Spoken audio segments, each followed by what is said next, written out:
MLA ಅವರು MLA ಅವರು MLA ಅವರು MLA ಅವರು ಎಲ್ಲರೂ ಸುಮ್ಮನೆ ಇರಿ. MLA ಅವರು ಬ್ಯುಸಿ ಆಗಿದ್ದಾರೆ. ನಾನು ಅವ್ರ ಹೆಂಡತಿ. ವಿಷಯ ಏನ್ ಹೇಳಿ? ಯಾರ ಮುತ್ತತ್ತಿ ಚಿರಪರಾನಂದ ಸ್ವಾಮೀಜಿ ಅಂತೆ ಲಕ್ಷ್ಮೀದೇವಿ ಅನ್ನೋ ಹೆಸರಲ್ಲಿ ಎಂತ ಕೆಲ್ಸ ಮಾಡಿ ಹೋಗಿದ್ದಾರೆ. ಎಲ್ರಿಗೂ ಮೋಸ ಮಾಡಿದ್ದಾನೆ. ನಿಮ್ಗಳ ಬಾಧೆನ ನನ್ನ ಹತ್ರ ಹೇಳ್ಕೊತಾ ಇದ್ದೀರಾ, ನನ್ ಬಾಧೆನ ಯಾರ ಹತ್ರ ಹೇಳಲಿ? ಇಲ್ಲೋಡಿ,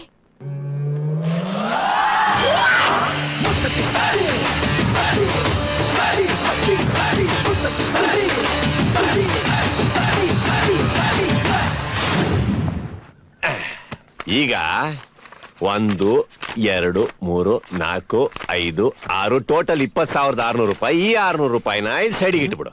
ಅದೇನ್ ಲೆಕ್ಕ? ಈಗ 5 ರೂಪಾಯಿ 5 ಪೈಸಾದಲ್ಲಿ ರೌಂಡ್ ಫಿಗರ್ ಯಾವ್ದು ಹೊಸ ದೊಡ್ಡ? 5 ರೂಪಾಯಿ ಹಂಗೆ ತಾನೆ. ಇದನ್ನು 600 ಸೈಡಿಗೆ ಇಟ್ರೆ 20,000 ತಾನೆ. ಹಂಗೆ ಹೇಳೋ ಮತ್ತೆ ನನಗ್ ಮೋಸ ಮಾಡಕ್ ಮಾಡ್ತೀನ ಹೊಸ ದೊಡ್ಡ. ಈಗ ಇದ್ರಲ್ಲಿ 10 ನಿನಗೆ, 10 ನನಗೆ. ಈಗ 10 ಕೊಡಿಲಿ. ಅರ್ಧ ತಲೆ ನಾನ್ ಗಿಚ್ಚಿರೋದ್ರಿಂದ ಇನ್ನು ಅರ್ಧ ತಲೆ ಮಾತ್ರ ನೀನ್ ಗಿಚ್ಚಿದ್ದಕ್ಕೆ 5 ನಿನಗೆ 5 ನನಗೆ. 50-50.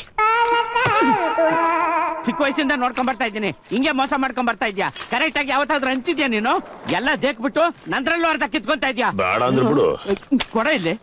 ಲೋ, ಮೋಸ ಮಾಡವನ್ ಯಾವತ್ತು ಉದ್ದಾರ ಆಗಲ್ಲ ಕಣೋ, ಏಳಿಗೆ ಆಗಲ್ಲ ಕಣೋ. ನಾವು ಮಾಡೋದು ಒಂಥರ ದೇವ್ರ ಪೂಜೆ ಹೊಸ ದೊಡ್ಡಿ. ಲೋ, 1,000 ರೂಪಾಯಿ ಕೊಡ. ಅದೆಲ್ಲ ನನ್ ಏನ್ ಲೆಕ್ಕ ಸಿಗ್ತಾ ಇಲ್ವಾ? ಏಯ್, ಎಲ್ಲಿಂದ ಹೊಡ್ಕೊಂಡ್ ಬಂದ್ರೋ?